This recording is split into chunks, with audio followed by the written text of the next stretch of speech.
you speak the language, or anywhere else on this planet. No, it's America everybody wants to flock to. So we're the most influential nation on earth. What's the trend? What's happening in Hollywood, or what's happening in Washington? What's happening in Las Vegas and Manhattan? Crossroads of the world. Yeah, I get it. Cool, man. Wow. Well, why don't we be a nation we could be proud of? You know, why don't we follow it with JFK's dream of getting rid of the Federal Reserve? Why doesn't the Senate and Congress and the executive join together in behalf of the American people and really do something for them? Get rid of these people. Eventually, God's going to get rid of them. It's just going to be more traumatic. But we could get off money gradually, friends. But like I said, they'll fight tooth and nail. They're very successful at deflating the worth of your money, called currency debasement. The way they do this, they're raising your cost of living perpetually. But you see, there's no brakes on it, so they become like drunken freaks that are out of control, and they need parenting. And historically, they ended up with a bloody revolution, like the French Revolution, for example, when people they just need they need to be put in their place. They were getting their heads cut off and everything. They were just like zombies. It's out of control. I sold my conscience, and now I'm just wandering in the dark, hoping as many people follow me as possible, because misery loves company. I like a good following, and it helps keep others convinced that we're on the right path. Yeah, love money. Those that love money most, you should have jumped on the money love bandwagon a long time ago. But now, hey, we're the ones that, it's like a ship sinking. Well, we're at the top part, right? Because that's the last part to sink. But they're all going down. So, going out, Lord, let your will be done on earth as it is in heaven. And I know that's a world without money. That's the world I want to be in. Figure it out, friends. Yeah, believe it or not, as much as you've been conditioned and programmed to comply and conform in your thinking, that this all makes sense somehow, it doesn't. We've got to get off money. But you see where if your money kept going up in worth, I mean, put two and two together, you see where that leads. To universal financial freedom, to universal financial security, to universal prosperity. Do you think that's what the people running the show want? To have no more advantage? To be irrelevant? You know it's not. Because these people love their money, their power, their control, and all the accoutrements thereof. They love it. Yes, they'll sell it for $1. You say, well, that doesn't make sense. Well, that's it. I mean, but that's all it takes. That's the critical mass to get the job done of steering the ship, being the rudder that's steering this ship of fools. But it's going down, friends, and I'm just trying to convince you, and you get it by way of a little bird to somebody else and say, hey, man, it's time to get sober-minded and realize God's pissed. He's lifted his hand of protection. Okay, if he could grant Moses the parting of the Red Sea for his people to escape Egypt, then he can do it. He could for 9/11. He could do it for Katrina. He could do it for Lahaina and the campfire. Okay, he could do it wherever he wants. Greece right now is burning up, I hear. He could do it anywhere he wants. It's called lifting of his hand of protection. No, you can't blame God. It's not his fault. I'm not saying he's doing it. I'm just saying his hand of protection. You want his hand of protection back on? Start caring about the least of men.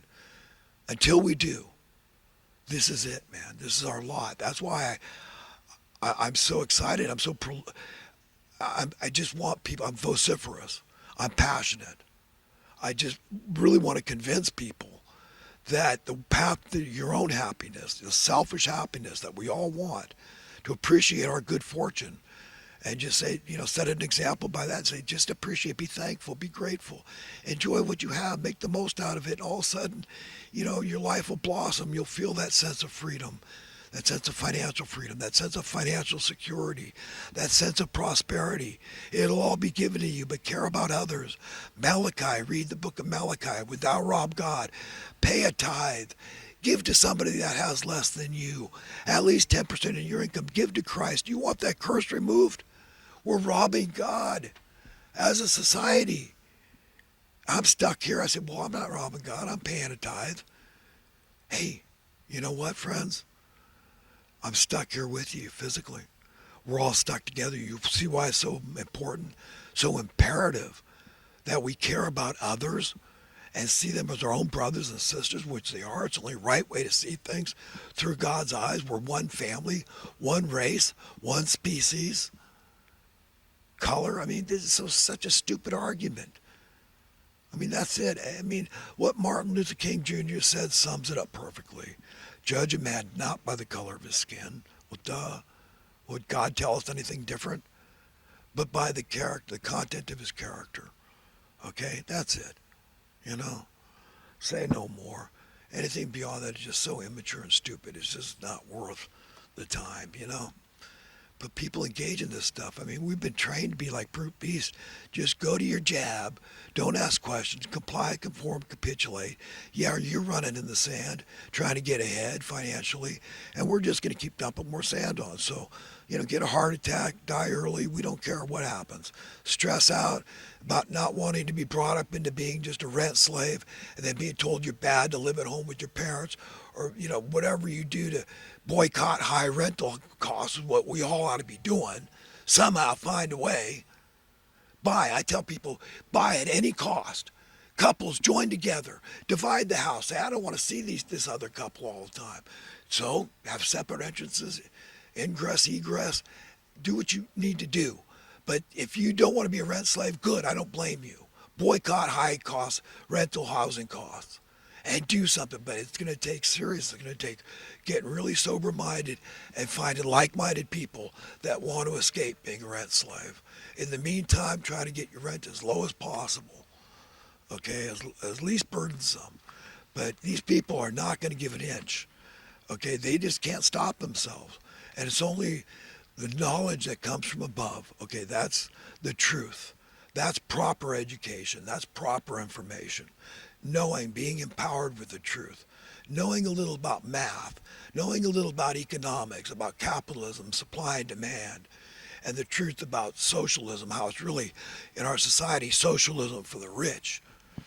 This $50 billion a year we spend to subsidize housing for the poor, it all winds up in the pockets of fat cats. A dismal failure, making the problem worse of affordable housing. It's sick, my friends. It's perverse. That's the world I live in, that I'm told to accept and you're told to accept. This secular, worldly society.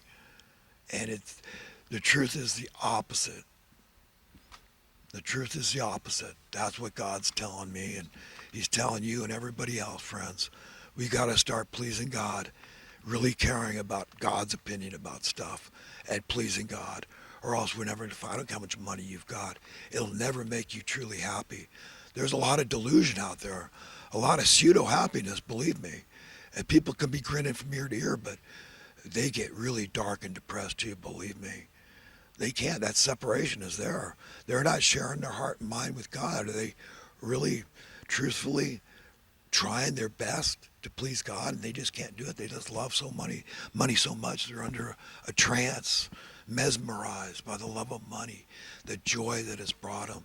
Feels so good. It's blissful.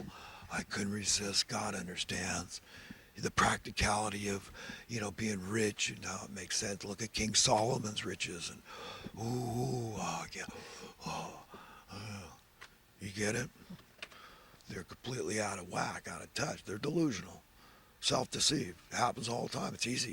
For humans, it comes easy because our minds were tainted at the beginning. The curse, thorns on roses. Everything bad came from that time.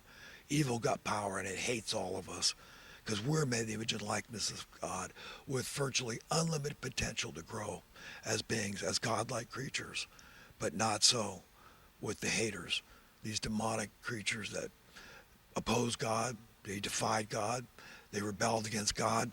They were covetous of God, wanted God's position, and they're destined to destruction because of their own ticket. They're by their own ticket. They'd be miserable in heaven. If God said it'd be like pouring holy water on day in and day out. They don't want to be in a place that's fair and just, that makes sense, is reasonable, where everybody is prosperous, everybody is secure, everybody is free. No, everybody's happy and content, living together in harmony and peace and joy and all good things that we all want deep down inside, right? An end to death. Yeah, man, I want to be there, don't you? Well, help convince others to be there. The highest calling is being God's friend. You want to be his friend and be his servant. It's easy. Go do it. Just let people know they're precious, priceless treasure. They're not just another warm body, as this worldly system will educate them. That Earth would be better without them. Their carbon footprint,